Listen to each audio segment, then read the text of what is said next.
On the first day of the United Nations Climate Convention in Glasgow, known as COP26, Prime Minister Justin Trudeau describing Canada as a major oil and gas producing country that is promising to cap greenhouse gas emissions, with the end goal being net zero by 2050. It's a promise that was in the Liberals' recent election platform, and it's expected to bring regulations to the oil and gas sector that environmental groups have been calling for quite some time. Are the goals being discussed at COP26 within our reach? To discuss, we welcome to CP24 tonight Matthew Hoffman, co-director of Environmental Governance Lab at Munk School of Global Affairs and Public Policy; Rachel White, assistant professor at UBC's Faculty of Science in the Department of Earth, Ocean and Atmospheric Sciences; and Julia Levin, senior climate and energy program manager at Environmental Defence Canada. We appreciate all of you making time for CP24 tonight. Julia, what do you think is going to come out of COP26? Tomorrow is going to be day 2 of 2. What do you expect to hear? Well, what we need to come out of COP is a commitment to keep the goal of limiting global temperature rise to 1.5 degrees within reach. So we know that 1.5 degrees is the threshold for a safer future, and that's the promise that countries made in 2015 when they signed the Paris Agreement. But right now, if you add up all the plans submitted by countries so far, we're on track for a devastating 2.7 degrees of warming. And that current path risks the collapse of all the systems that sustain us. So we need to see countries ratchet up ambitions so that we can keep 1.5 alive. And this might be our last best chance to do exactly that.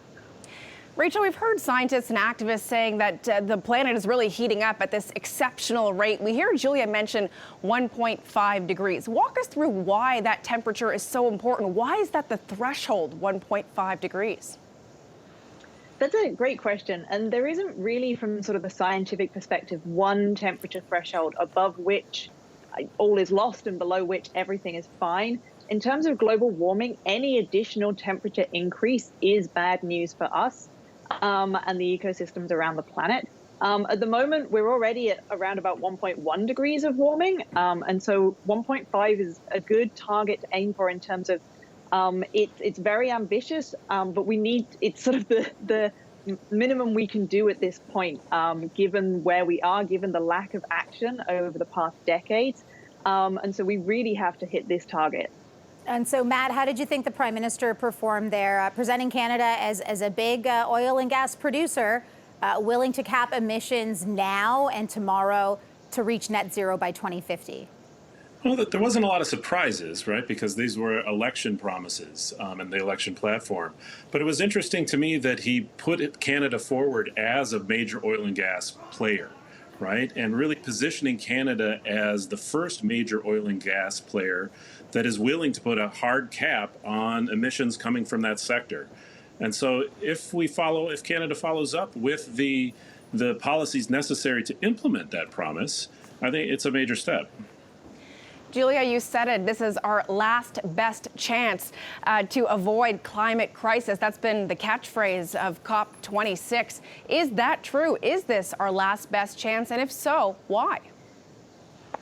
I mean, as was said before, with climate change, every fraction of a degree of warming matters. And so every fraction of avoided warming really makes our planet safer. So this coming together of countries, and this is the first of the COPs that's really focused on implementing the Paris Agreement. And this is a chance for all of the world leaders to show how they plan to increase their level of ambition to align with that 1.5 degrees. And the other thing that makes this COP different is the moment we find ourselves in. Climate has gone from a problem of tomorrow to a crisis of today, with the climate disasters that we've seen across Canada and across the globe over the past summer and following months. And we're really waking up to the scale of the crisis. We're also waking up to the fact that as much as we know that about the catastrophic impacts of continuing climate change, the enormous potential for societal benefits of taking action. And at the same time, we're at a point of history where renewables are falling in price, where the solutions to the climate crisis are here. So it's a turning point where we have the solutions, we know what we need to do. We've had experts across across different sectors of society be really clear. So we have had our scientists release a red code for humanity, but we've also had our International Energy Agency put out a roadmap for how we limit global temperature to 1.5 degrees, and they were clear.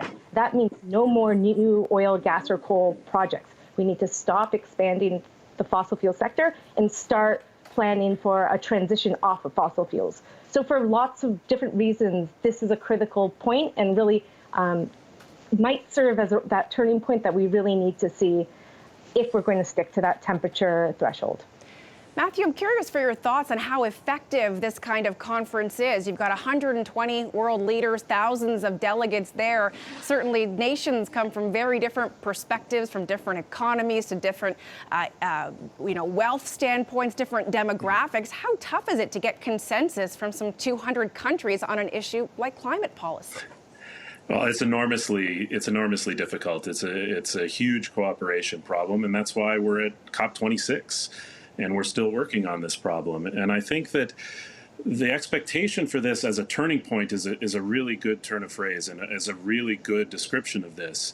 But I do want to caution to not have huge expectations about what's going to happen at this particular COP, right? Because if it generates momentum, what we're going to need to see is an acceleration of that momentum at the national level. And so there are a number of things that need to be agreed to at the COP that are not going to get us necessarily to have the pledges to keep us at 1.5 degrees, but will put us on the path or put us on towards the momentum that we need, right? So we need to have finance in place. And this is a place where I'm really looking to see how the cooperative efforts work. Countries in the global north have pledged $100 billion a year. And really, we need to see at this COP, everyone come together to renew that pledge, but also work out the details for how that's going to happen. We need to have the Paris rulebook finalized. And this is the rules that make the sort of Paris implementation work. How are we going to deal with transparency? How are we going to deal with the fact when countries come with their pledges and say what they're doing, can we trust what's happening there? And this is another outcome of the COP that I think is going to be really important. Yeah. And so ramping up of ambition, which is great, but I think that we need to see this as a long-term decarbonization process where we can get accelerating action, but the COP itself isn't going to solve the problem. Yeah, the Prime Minister, Justin Trudeau, even saying today that coming up with the ideas are great, but actually applying those policies is what the challenge is. Rachel, how would you characterize how scientists are feeling? There's politics and then there's science. It's like the global pandemic. We had a goal of 2030. Now we're talking 2050. Is that demoralizing?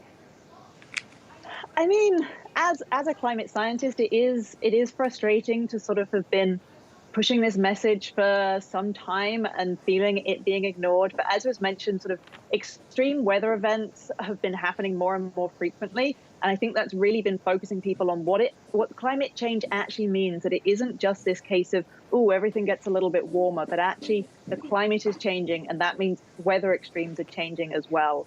And so, yes, I agree with what's just been said. You know, net neutral by 2050 is not enough for us to hit 1.5 Celsius. We're actually going to have to go to net negative emissions after 2050, given the rate that that's probably going to happen. But technology moves quickly. And so if there's the will and there's the investment in the technologies that we need, I'm hopeful that, right, we can avoid some of the worst effects of climate change. Yeah, let's hope we're not sitting here at COP50 having the same discussions. I appreciate all three of you coming on tonight. Matthew Hoffman, Rachel White, Julia Levin, thanks so much for your time. Thank you. Thank you. Thank you.